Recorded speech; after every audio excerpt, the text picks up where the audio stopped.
काफी दिनों से सवाल आ रहे थे कि क्या बियर दाने से सच में दूध बढ़ता है और कितना खिलाने पे बढ़ता है, और अगर हम कंटिन्यू बियर दाना खिलाए तो हमें क्या नुकसान हो सकता है। तो आइए इस वीडियो में आपको पूरी जानकारी देता हूं कि बियर दाने से दूध बढ़ता है तो किस तरह से बढ़ता है और आगे इसकी क्या नुकसान हमें देखने को मिलते हैं। तो जो बियर दाना है, बियर फैक्ट्री से निकलने वाला एक वेस्ट होता है। पहले के समय में बियर फैक्ट्री इस वेस्ट को फेंक देती थी, उनके लिए एक बहुत बड़ा प्रॉब्लम भी था। लेकिन जैसे जैसे डेयरी फार्मर्स को पता लगा कि यार हम इसको पशुओं को खिला सकते हैं, फिर उसको पशुओं को खिलाया और उसका दूध भी बढ़ा, तो फिर वो चलन में आने लग गया कि यार ये तो फेंकने जैसी चीज नहीं, इससे तो पशुओं का दूध भी बढ़ता है। तो इस तरह से बियर दाना ट्रेंड में आ गया, आज के समय में बहुत अधिक पैमाने पर वो बिक रहा है। तो पहले तो हम ये समझते हैं कि बियर वेस्ट या बियर दाना होता क्या है। तो जो से जब स्टार्च को निकाल दिया जाता है बियर बनाने के लिए, उस टाइम जो वेस्ट बचता है वही बियर वेस्ट होता है और उसी को हम बियर दाना बोलते हैं। बियर दाना स्टार्टिंग में लिक्विड फॉर्म में होता है, फिर उसको सुखाकर थोड़ा हार्ड कर लिया जाता है, उसके बाद फिर उसको अलग अलग डेयरी फार्मर्स में भेज दिया जाता है, पहुंचा दिया जाता है। अब इसके बहुत अच्छे अच्छे फायदे भी है जिससे पशुओं का दूध जरूर बढ़ता है, और उसके बाद में इसके बहुत सारे खतरनाक नुकसान भी है। तो पहले हम फायदों पर चर्चा करते हैं कि इसके फायदे क्या है। तो सबसे पहला फायदा तो ये है कि बहुत आसानी से मिल जाता है बियर फैक्ट्री के पास में, और बहुत सस्ता भी मिलता है। तो आसानी से मिलना, सस्ता भी मिलना एक बहुत बड़ा बेनिफिट होता है किसानों के लिए, डेयरी फार्मर्स के लिए। दूसरी चीज इसमें ये होती है कि इसको कहीं से भी आप खरीद सकते हैं, तो डायरेक्ट फैक्ट्री से खरीद सकते हो या फिर आप दलालों के थ्रू भी खरीद सकते हैं। बहुत सारे दलाल इसका धंधा करते हैं, आज के टाइम पे आपके डेयरी फार्म पे लाकर आपको प्रोवाइड करवा देते हैं। बियर दाने का सबसे अच्छा फायदा एक ये है कि ये प्रोटीन रिच होता है, इसमें प्रोटीन भरपूर होता है। प्रोटीन की मात्रा इतनी अधिक होती है इसमें कि आपको अदर से प्रोटीन लाने की जरूरत ही नहीं लगेगी पशुओं के लिए। इसमें प्रोटीन जो होता है 15 से लेकर 30% के बीच में होता है, और उसमें कम से कम 20 से 25% प्रोटीन तो हमें आसानी से मिल ही जाता है। इसमें वहीं साथ में फाइबर की मात्रा भी बहुत शानदार होती है।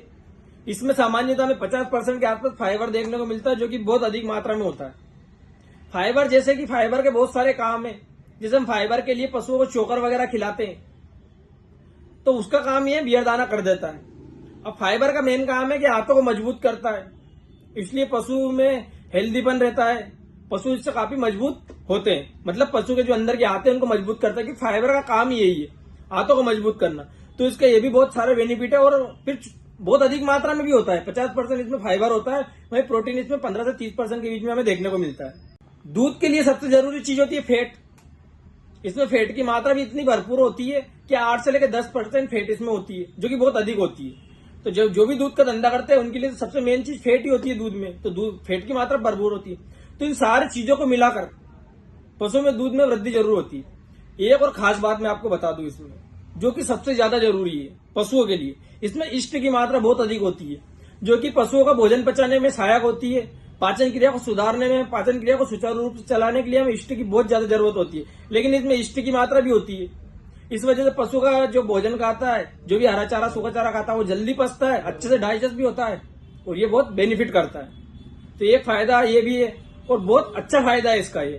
तो इस तरह से इसमें प्रोटीन होना, फाइबर होना, फैट होना, उसके बाद में इसमें ईस्ट होना, है सारी चीज मिला के पशुओं में भरपूरता से दूध पैदा करता है, और पशु बहुत अच्छा दूध देता है। तो हाँ, ये सही है, बियर वेस्ट या बियर दाना खिलाने से पशुओं में दूध की वृद्धि जरूर होती है। लेकिन सिर्फ यही मत रुक जाना, वीडियो के अंत तक इसलिए बने रहना है कि अब इसके आपको नुकसान जानने, क्योंकि इसके फायदे का नुकसान बहुत ज्यादा है। नुकसान इतने खतरनाक है कि आपका डेयरी फार्म बंद भी हो सकता है। तो सिर्फ वीडियो इतने ही देख के ना चले जाए, इसके नुकसान भी आप जरूर सुन ले। तो इसके बहुत खतरनाक नुकसान है, उस पर भी हम चर्चा करते हैं। सबसे पहली चीज तो नुकसान में इसमें एक है कि इसमें नमी की मात्रा बहुत अधिक होती है, गीलेपन में होता है। और जिस भी चीज में नमी की मात्रा हो, और पहली चीज तो इसमें सकरा भी होता है वगैरह, तो नमी प्लस सकरा होने की वजह से इसमें फंगस बहुत जल्दी पड़ते हैं। इतनी जल्दी फंगस पड़ते हैं कि 1-2 दिन में तो ये सड़ जाता है बिल्कुल, इसमें कीड़े तक पड़ने लग जाते हैं। बड़े बड़े कीड़े हम आसानी से देख सकते हैं, इसमें इतना भयंकर फंगस होता है। तो इसलिए इसको हमेशा ताजा ही खिलाना है। नमी फंगस की वजह से इसमें बहुत सारे टॉक्सिन्स निकलते हैं, जो कि पशुओं के शरीर को बहुत ज्यादा नुकसान देते हैं, हर तरह से पशुओं के शरीर को डैमेज करते हैं। क्योंकि स्वाभाविक बात है, अगर फंगस डायरेक्टली पशु के पेट में जाएगा, 17 तरह के टॉक्सिन्स निकलते हैं, पशुओं को कहीं ना कहीं बीमारी 100% देते हैं। थनेला हो गया, मुंह पका हो गया, आंतों की समस्या होगी, पेट की समस्या होगी, लीवर डैमेज होना, 17 तरह की समस्या लेकर आता है। वहीं अगला नुकसान इसका यह है कि इसमें विटामिन और साथ ही में अपने मिनरल की मात्रा बिल्कुल भी नहीं होती है, इसलिए मिनरल के लिए अलग सोर्स की जरूरत लगती है। अगर आपने ये पूरी नहीं की तो बहुत जल्दी विटामिन और मिनरल की मात्रा पशु के शरीर से गिर जाती है और पशु में फिर बांझपन की शिकायत 100% आपको देखने को मिलती है। तो इसकी एक बहुत बड़ी प्रॉब्लम यह भी है कि इसमें विटामिन और मिनरल्स बिल्कुल भी नहीं होते, इसलिए बांझपन की शिकायत पशु में हमें देखने को मिलती है। सबसे मेन चीज इसमें नुकसान की है कि सस्ता तो मिलता है लेकिन पशु को सिर्फ आधा ही पचता है। जैसे आप 2 किलो खिला रहे थे 1 किलो ही उसको पचेगा, इसलिए आपको उसको डबल खिलाना पड़ेगा। तो जो आपने सस्ता खरीदा वो आपके डबल कीमत में पहुंच जाता है।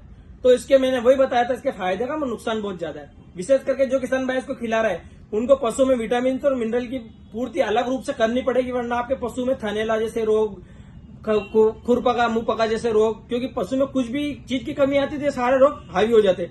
वहीं पे पशु में रोग प्रतिरोधक क्षमता कम हो जाना, पशु में सबसे मेन समस्या बांझपन की, पशु में रिपीट की समस्या बहुत अधिक आने लगती है, फिर पशु लगभग खत्म ही हो जाता है।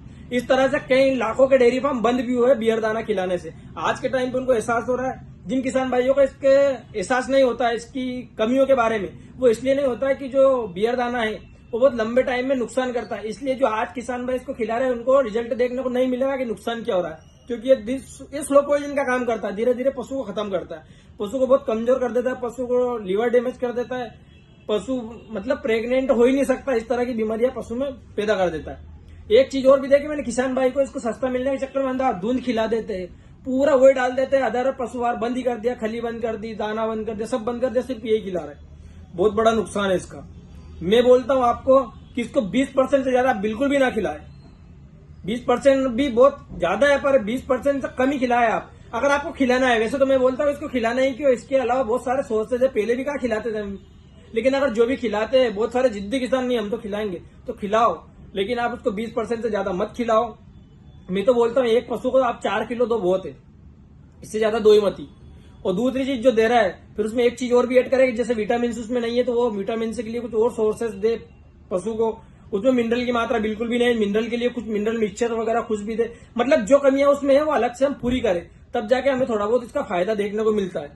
और ये तो है ही है कि जिसमें जो चीजें हैं, तो पशु में जैसे अभी मान लो जिस भी ब्यावत में चल रही है, अगर उस ब्यावत में हम खिलाएंगे तो उस ब्यावत में उसका दूध बढ़ जाएगा, लेकिन अगली ब्यावत के लिए और आगे के लिए पशु बिल्कुल भी हमारे डेयरी फार्म के लायक नहीं होता, और इसी वजह से लाखों के डेयरी फार्म बंद भी हुए।